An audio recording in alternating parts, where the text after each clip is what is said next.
Now, tonight's plan is to briefly wrap up with buckling of columns.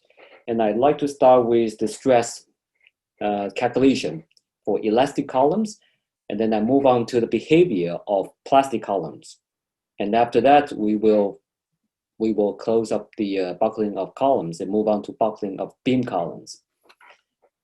Okay, so this is what we're going to do. And before I continue, I noticed that there are still some students who just joined in the past 2 or 3 minutes. Homework number 1 is due by the end of class, which is by the end of today's class. That is 9:30 Eastern time. So if you have not sent me your homework number 1, please do so. Definitely by the end of today's class, which is 9:30.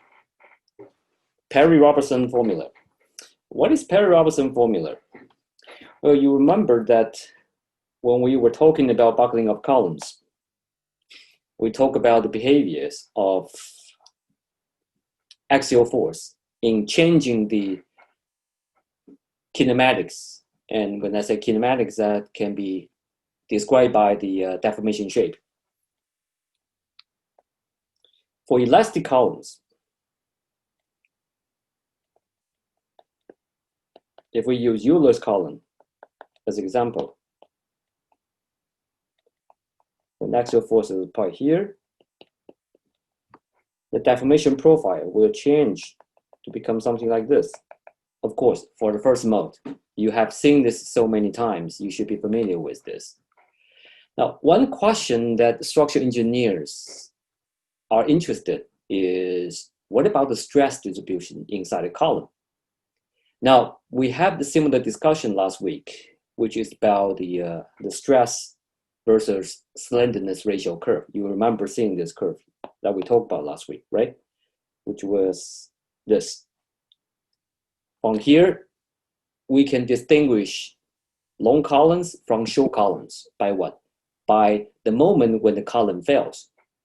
If the column fails in elastic range, and that is most likely due to buckling, so we call this kind of column long columns.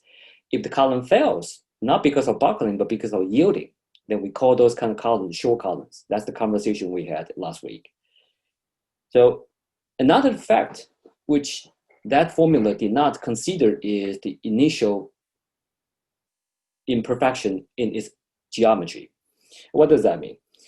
For instance, we consider one type of column which has some initial, either by initial moment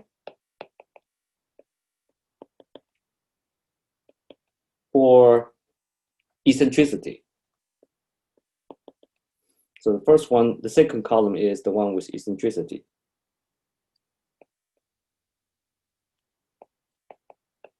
And this one is what we call with initial imperfection, or you can call this kind of column initially cooked column.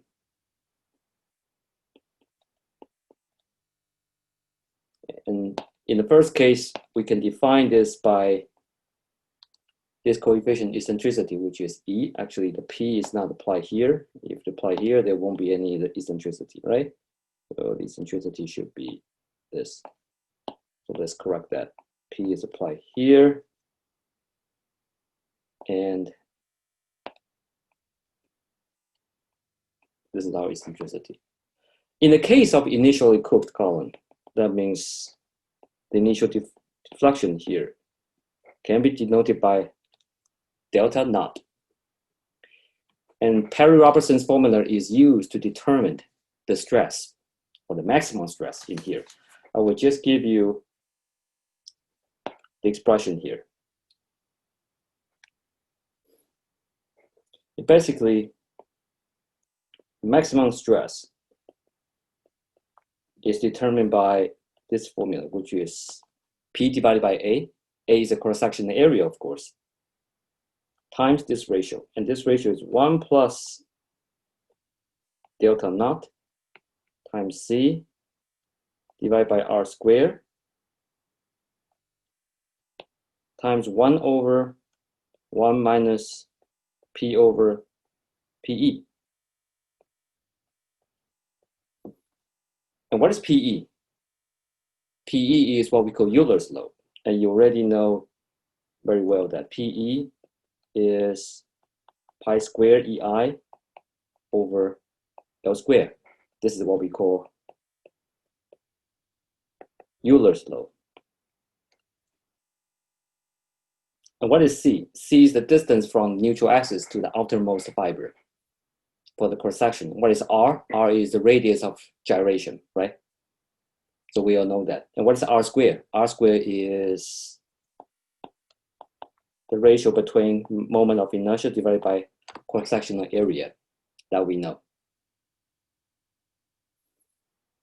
However, Perry-Robertson's formula can only be applied to initially crooked column, and it can only be applied to the elastic range. In other words, when we calculate the maximum stress, and if this maximum stress is below the yield stress, and that means the calculation is correct.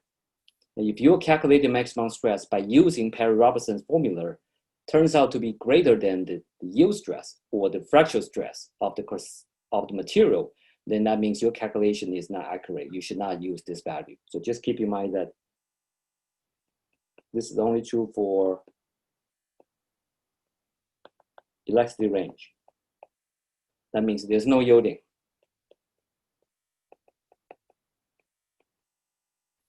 No yielding for ductile materials. Professor, someone's trying to get in. Right. Thank you. And no cracking for brittle materials.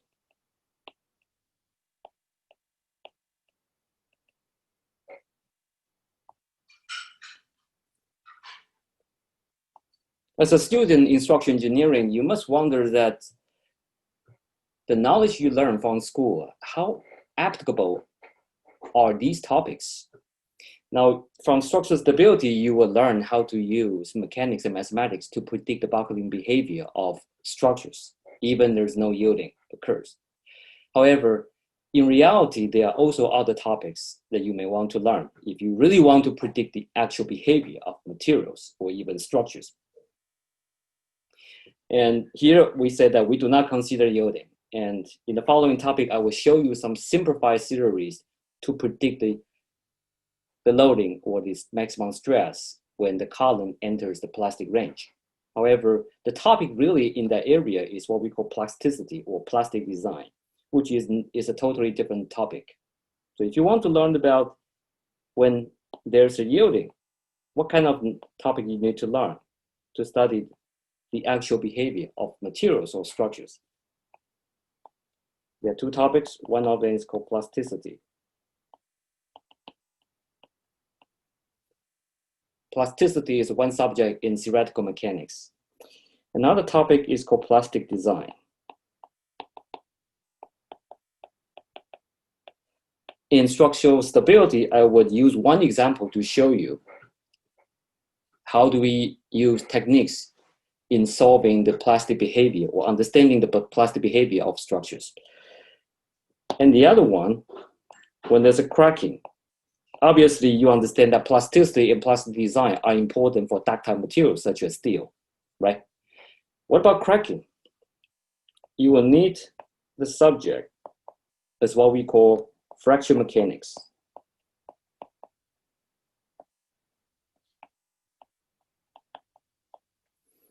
To really understand that when there are cracks in your cross-section, how do you predict the bearing? How do you predict the loading capacity? And how do you predict the deformation? How do you predict the behavior of these kind of structures? And for that, you need to take this course. It's called fracture mechanics. Okay, so this is about Perry-Robertson formula. Professor, before we go too much further, I just wanted to ask a clarifying question. What is C in that equation? C is the distance from the neutral axis to the outermost fiber, and that means... Oh, okay. You got it? Yep, thank you. Okay. All right. Now, so let's move on to the next one. And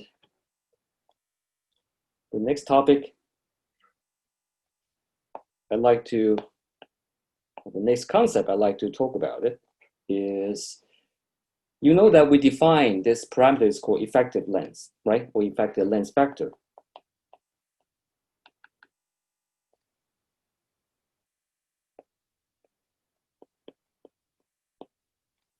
The effective length factor is denoted by capital K. And this is defined by taking the ratio between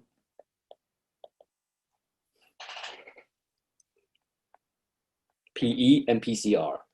Or you can use PCR by choosing the simply supported column as a reference structure, and then you can calculate the value of K from this definition.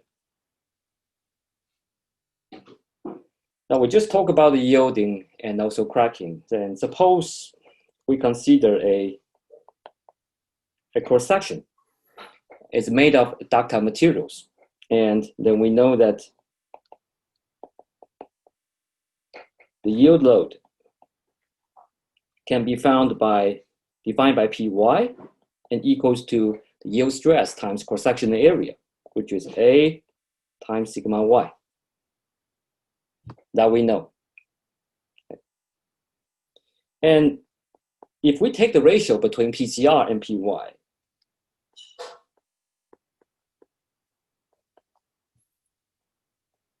this whole thing will become pi squared EI times A R squared, and there's A times the sigma y times the K L squared. And this, we said, equals to the inverse of lambda C squared. Of course, some of the coefficients can cancel out, so you know that A here can cancel out.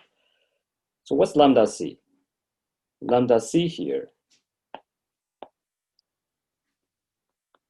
is what we call slenderness parameter. Lambda C turns out can be expressed as KL over R times the square root of sigma y over pi squared over E. So this is, we call, now this parameter is used in design. For instance, in AISC, of course, I don't remember what year it is, and this number was defined in the much earlier version of AISC.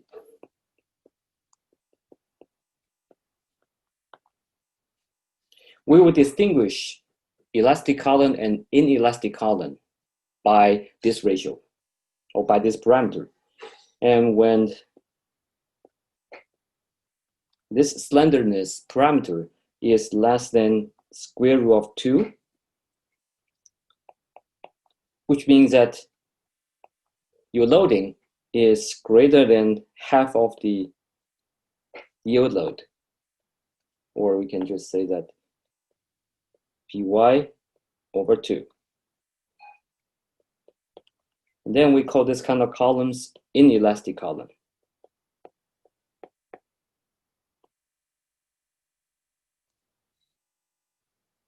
Of course, on the other hand, when this ratio is greater than square root of 2,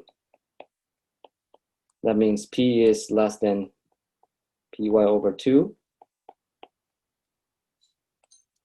And we said this is elastic column. Question. Some of you may also notice, what happens when lambda C equals square root of 2?